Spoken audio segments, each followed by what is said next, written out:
sign up for this?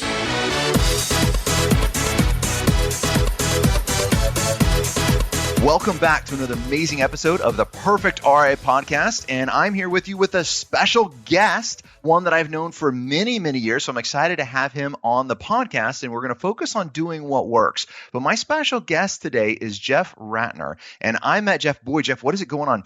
Almost 20 years ago? About 20 years ago, came down to Denver, did a CFP program over there, the fast track program. Time just flies. Yeah, and if you're not familiar with Jeff, he does a phenomenal fast track program with the CFP. He also has his own practice. He's really engaged with the FPA, doing a lot of talks kind of around the country. And as you said, I met you almost 20 years ago doing the CFP program. Going through that, I learned a lot. And now we want to kind of have you on the podcast and talk a little bit about what's changed on the CFP side, but also some other kind of great questions about, okay, what's next, right? Because it's not just the CFP and we're done. It's always the CFP, great. Now we're really just beginning with things. Then what's really going to come next? Well, I'll start it off by saying the CFP is the ultimate platform that an advisor wants to achieve. It's really at the top of the list, and that's because it has the most comprehensive listing of ingredients, if you will. Personal financial planning, cash flow management, insurance, investments, income tax, education, retirement, estate, even some niche topics like divorce, closely held business owner, high net worth individual, and whatnot. This gives you the ability, Micah, to see things as they integrate with one another. So when you do something in some area, it absolutely affects another area. This gives you the premise, if you will, to bring it all together under one roof at the highest level for the client. Now, Jeff, here's a misconception that I sometimes see with younger advisors. I'd love to know your take on this. Is they go through the CFP, as you said, now we see that everything's connected, but then they get this theory that they have to be an expert in all of these different areas. And really, I think the CFP that's out there and being a comprehensive financial planner, a whole financial planner, right, whatever clever name you've come up with, is to know that things are connected, but also being able to raise that yellow flag and saying, hey, I'm not the expert in this particular thing. We need to find someone who is. Got it, Micah. That's exactly right. You have to be smart enough to know what you know, and even smarter to know what you don't know and when you need to hunt. And I'll give you an easy example there. I mean, you need to do work for a client in the legal area, estate planning and whatnot. Most of us are not attorneys, which is probably a good thing. But what does that mean? We have to have an affiliate or an associate or somebody we can bring into the pipeline that understands it. Kind of like in a baseball game, you can't play all 9 positions. Get your specialty and do it well. And a lot of people don't. They think they have to be all over the place. The one thing I do when I have clients in both my CPA and my CFP practices is when I'm referring out to an attorney, let's say to draft a trust or a will or whatnot, I just want to be there. I'm going to be quiet, sit there. I want to make sure we're on the same page. So what I told that client is getting resonated with the attorney. And then I say, just CC me on all the correspondence and we'll be great. If you need me to speak, I'll be happy to speak. This is not my area. And I'll give you an example. I had years ago, Mike, I had somebody come into me and they needed insurance. We had this whole thing set up for $2 million of insurance, but they wanted to have it in Ireland. So the attorney I referred to at that time, which I didn't know any better, said, oh, insurance is a waste of money. You don't need that, blah, blah, blah, blah, blah. And all of a sudden, we're not on the same page. Important lesson I learned a while back. You know what? Just make sure you're on the same path so you know what's happening. And you got to be smart enough and proud enough to say, you know what? Got to refer it out, maybe for taxes to a CPA or legal stuff or whatever the situation is, but just make sure they're staying on the same path to get from that point A to point B.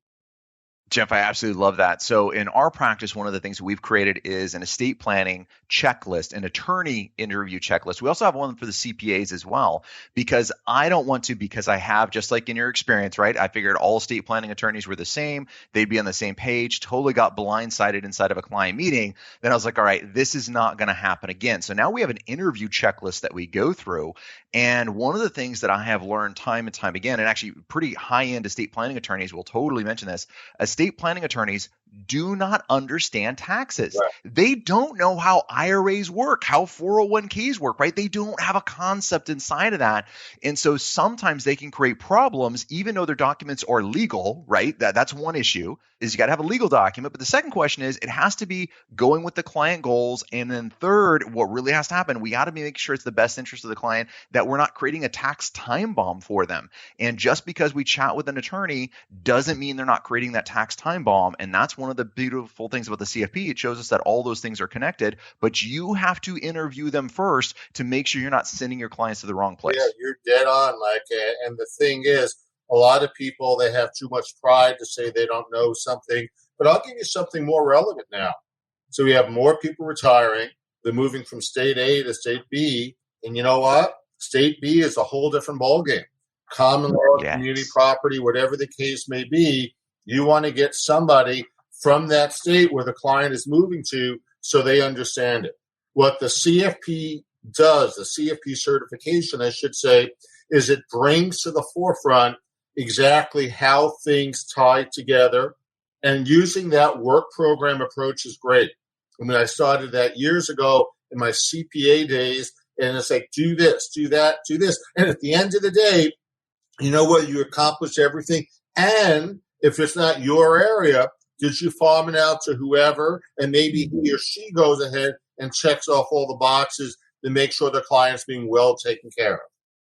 I love it. That's exactly what. Now, if you're not a strong, and this wasn't kind of the plan for this particular podcast, but if you're not strong on the estate planning side, we're putting together an estate planning program to walk you through step by step of these key things that you need to do, not trying to make you an attorney whatsoever, but how do you up your game and understanding what these documents are and really what problems attorneys can create and what you need to be looking out for. That's great, Mike. I love it. I can't wait to see it because most people, they don't conceptually understand, other than the blanket name estate planning, what's really involved. And when do you need it? And I get a lot of people that come to me at the very, very tail end of their life or whatnot, and they're not even able to change documents because they don't have the mental capacity and things. Starting up front, I'm a big believer, raise the issue up front. On a monitoring stage within the financial planning process, we continually go there, make sure the client is aware of things that either can continue, need to be changed, need to be relooked at, need to have other players brought in the picture, and things like that. And Jeff, I'm just so excited because you're just nailing it. This is massive value. So when we talk on the Perfect RA about delivering massive value, that doesn't mean creating a whole new way to do estate planning. It means that monitoring what they have, updating the client, reminding the client what they have, right? Because they're like, well, Timothy's my beneficiary. No, Timothy's not. You gave everything to Susie 3 years ago, right? So we forget about these things. So you got to have a system in place to consistently remind clients of what they have set up, making sure it's continually meeting it. And that's massive value right there because they're never going to pick up that legal document, almost never. They're never going to pick up that whole set of legal documents and sit down and read through it and fully understand what it means. It's our job to help with the highlights, to help make sure that they understand who's in those key roles. I totally get it. And Susie every now and then sends a picture off the boat and says, having a great time, wish you were here.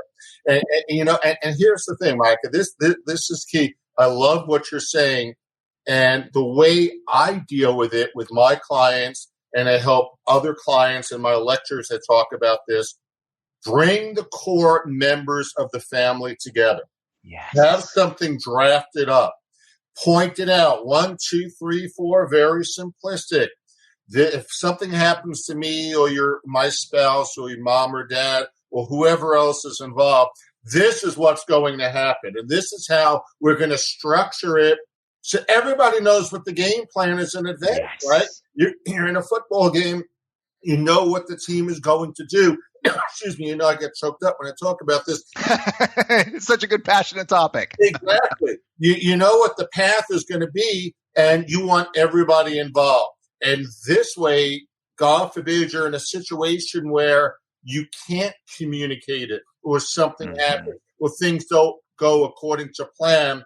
The process is there. It started. You have your work program like you discussed before, and everything gets signed off. And in case the client can't change it, there's backup plans, there's durable powers of attorney, things like that to make sure things can happen. I find when people do that, it works great. I've seen when people don't do that, then family members don't talk to one another for a long, long time.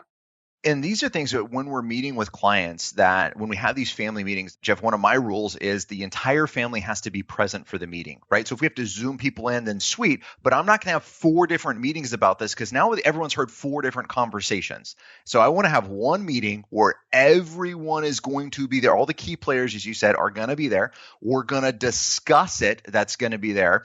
And then we're going to get a summary out to everybody. Hey, this is the points that we talked about. Here's the summary of the documents. One of the things I love to do with that is I always want to get the attorney on board with that summary document. And they fight tooth and nail with that thing because I don't want 72 pages summarizing their 100-page trust. I want 1 page with little pretty pictures on where things go.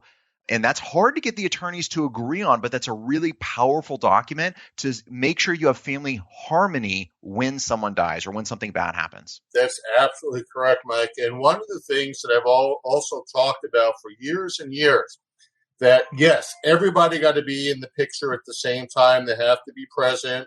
In today's world, if they can't do it live, they can Zoom in, they can audio call in. Everybody needs to be there. And, here's the thing that I've always said. I've had clients who've come up to me where the kids say, I can't wait to get access to the $2 million that is going to be given to me, after grandma and grandpa pass away. I said, well, that's kind of nice. I understand that. Oh, Jeff, I want to change the world, this, that, and the other thing.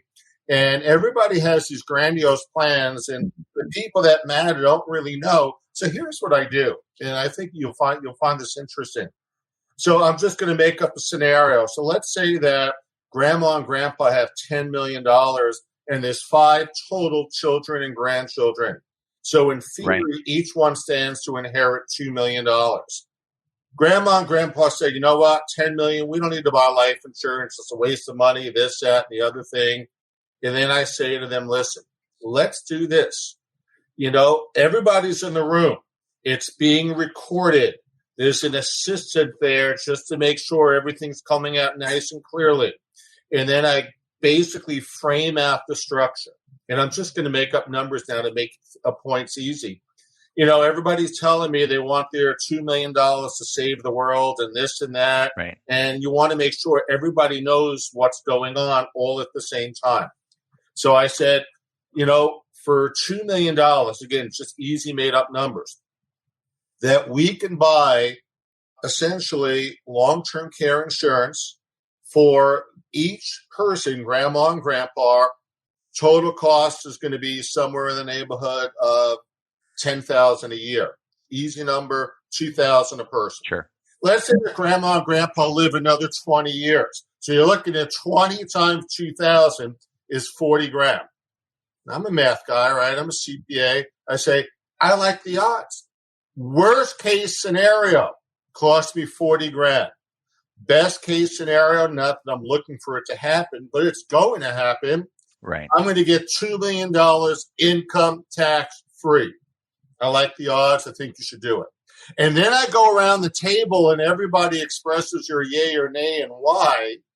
So when somebody conveniently forgets, I'm the type of guy, and I'll do this for free, Micah. I'll send a free copy of the DVD showing what they said 10 years earlier, just to make sure there's no mishap there. And, I got that, and you'll know this. All the students in the classes from around the country, they all have great information, and I kind of fed off that and expanded it. But it happened to somebody who never met the kids of the client who got sued. And it took 8 years to clear the lawsuit, and he was just beside himself, and he left the business after. This way I want to make sure everybody knows what the deal is. There's no problems. Everybody's in full agreement. And you know what? If you're not, you better speak up now because we're recording it now, and this is how it's going to happen. And does this save you from a lawsuit? No, but this is one more arrow in your quiver to get out of it, to deter it, to win it, right? Right. Because that poor advisor that's been in the lawsuit for 8 years, can you imagine that stress that you're constantly have to dealing with this thing for 8 years? And the advisor's perspective is probably like, look, I did everything the client said, but some beneficiary, which you had no idea in the relationship, all of a sudden creates a lot of drama for you. So you got to think about this from a compliance standpoint, which doesn't mean leave the industry. That is one solution. But the other solution is just saying, great, how are we going to outline everything where it's the most benefits in my favor? My clients love me until they don't. I didn't understand that until I did, right? But your clients love you until they don't. But you haven't met their beneficiaries or their contingent beneficiaries all the time. And you got to make sure you're doing everything and everything is documented to make sure you are protected to stay in this business. Yeah, that's exactly right. And by having everybody at the same place at the same time, whether live or virtual, you can still come across the same thing. I remember he was telling me during one of the breaks in a class I had, about 25 years ago, Jeff, I'm finally done with the lawsuits. What do you mean? He said a lawsuit where they had to go back and find the original documentation from the financial plan saying that me as the planner recommend strongly that the client buy long-term care. They read it, they signed off, not interested, kind of what you would do on the tax side. If somebody has have $1 zillion worth of receipts for charitable contributions. Well, all right. So this way you'll go ahead and I'm not part of that. And once they found that financial plan, okay, then they went ahead and the lawsuit was dropped. It didn't cost them anything because it was E&O insurance, but the mental aggravation and stress, I mean, there's certain things that you do for the team and stuff that was well above and beyond for something that was not even accurate to begin with. And unfortunately, it was a loss for our industry that he left. But this other person who decided he didn't want to work anymore, so let's go after the advisor. Those are the types of things, Micah, that can happen. And Jeff, I'm going to say it cost that person hundreds of thousands of dollars because of lost production and revenue, right? So sure, you're not writing a check for something, but we've all been in these situations or have seen clients do them, something that's weighing on us so mentally, we're not as productive as we are. That means we're not serving our current clients as much as we can, right? So this is a giant catalyst that's there. So just like in the medical industry, right? If I'm going to go against my doctor's advice, they have me sign a form that says, hey, this is against medical advice. If I want to leave the hospital a day early after surgery, they're like, no, you need to stay overnight. I'm like, sorry, I don't want to pay you that extra 50 grand for nothing. I got to sign a form that says I'm against medical advice. Where's your against financial advice form? Do you have this? That if you recommend something to a client and they opt out of it for your recommendation, how are you documenting that? And then are you sending that documentation, a copy of that documentation to them? This was against my advice. You initialed that it was against my advice. Here's a copy of that form just for your records as well. So that way you can be absolutely sure as much as you can that your butt is covered. Yeah, and that's a great point. And let me just expand upon it. That's why in our profession, as a CFP certificate, we're at the top of the pack over here. We have to be a fiduciary. And fiduciary means doing what's in the best interest of the client first, you second. That's the default. So somebody comes and says, why'd you do this or do that? Client comes first. We want to make sure it's all spelled out. Spell it out in the engagement letter. This is what we do for you. This is how we do it. This is when. This is what we charge. This is what we can expect from you. But you know where I see, Mike, a lot of people got messed up in the last 2 years. So I'm just going to use certain dates to make it easier. So February 28th, 2020. Okay. Annual meeting with the client. Say to the client, this is the deal, blah, blah, blah. This is where we are. What happens next? The world changed a little bit, beginning in March. Just a little bit. Exactly. So what is our responsibility as CFP certificates going forward, right? You do work with a lawyer. The lawyer says, okay, well, here it is. This concludes our engagement. And they go ahead and they give you a sheet of paper to sign, and you're done. Same thing with medical. Not all planners do that. They should. It's okay to keep it going. It's okay to give 30 days written notice that you want to get out of what you're in now. But a lot of people don't do that. And all of a sudden, I don't know, I didn't hear from my advisor. Well, technically, it looks like your engagement has ended on that date and wasn't renewed. That's an important point for people to think about. I love that. In your contracts, in your financial planning engagement letters that you have clients sign that go forward, right? What are you stating in there? When does your contract clearly terminate, and under what rules is it automatically renewed? Maybe that's your model for automatic renewed. How do you terminate those things? But I want to tie this together, Jeff, with that going against financial advice. Sure. With a client, so we jokingly say that I'm not going to be with a client on a sinking ship, right? That says, look, if we didn't see something and there was a landmine that happened and it was like, oh crap, we got to deal with this, then we are with the client and we're going to help them through the situation. But if we're like, hey, there's an iceberg on the left and they're like, hard to port. No, we're out, right? We are not responsible for going down with the ship when a client is making horrible life decisions. Right. And you have to set this up in advance. Don't say when I get to it, it'll come, because you're going to be, I'm going to throw in too many metaphors here, I'm sure, but you're going to be the frog that's getting boiled and you don't know it. You have to have rules set up in advance that says, when you break this rule, we are done. I'm terminating my relationship. And my answer to clients is like, look, because when I terminate clients, I terminate them face-to-face or on phone, whatever our normal meeting schedule is. I don't just send them a love letter. But I say, look, I'm not going to waste your money and my time. I think this is catastrophic to your financial well-being, and I cannot be a part of it. You want to hold the fiduciary flag out, then fine. I'm going to say that's exactly what this is being, because I'm not going to help someone make a bad decision, which I think is going to hurt them. I'm going to pull everything out of the markets and stick it in cryptocurrency. I'm out, right? I don't think that's a good decision. I'm not going to help execute that trade. I'm going to 86 that account, call Schwab directly, and do whatever you want to do. But I'm not going to be a part to a bad decision. But I got that clearly spelled out. Do you? Right. And that's a great point. And that goes back even to a higher authority, which is what we are primarily responsible to do, and that is to manage our clients' expectations. Before, during, and after. And I got to tell you, I mean, in my heyday, when I had a big practice in Denver and Scottsdale, I would turn down 80% of the people that came up to me.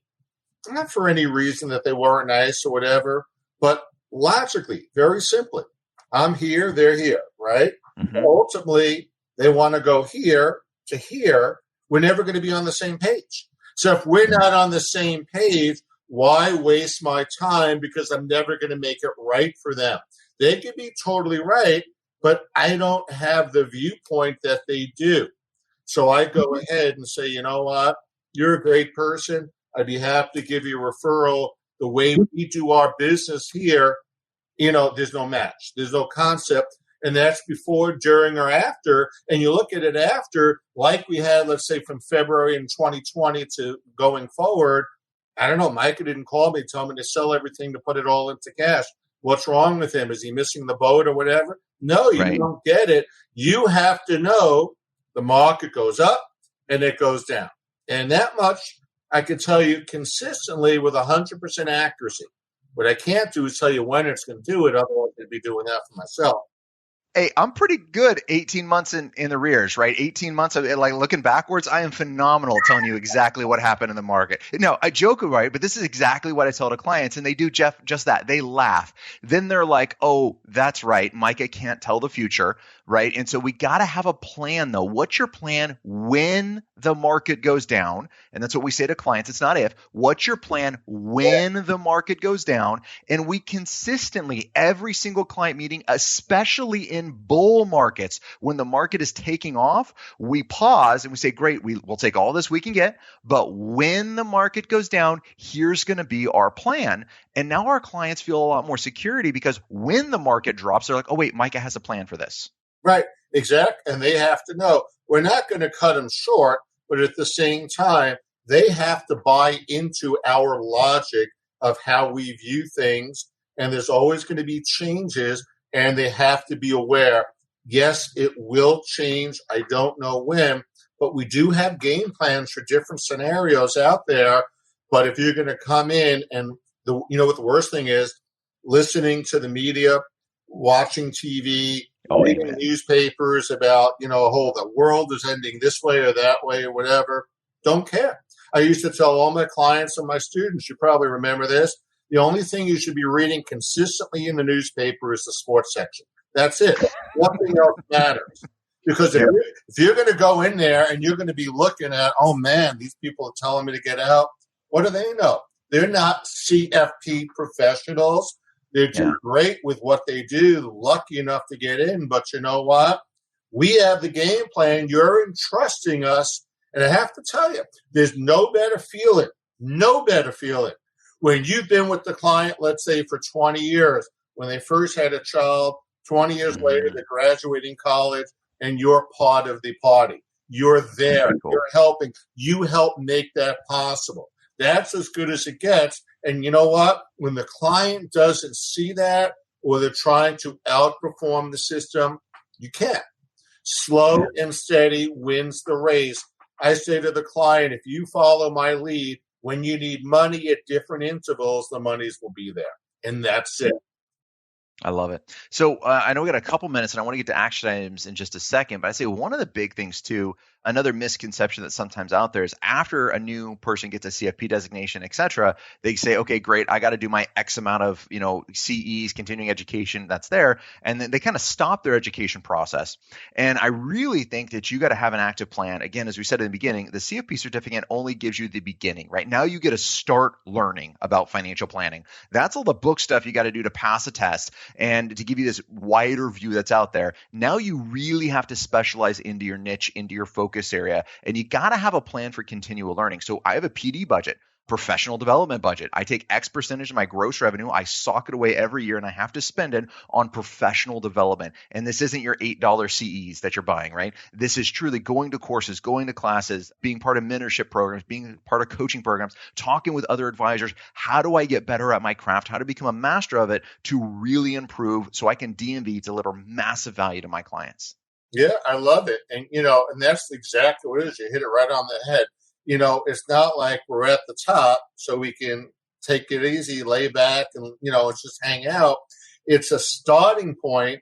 And just, real simply, things change.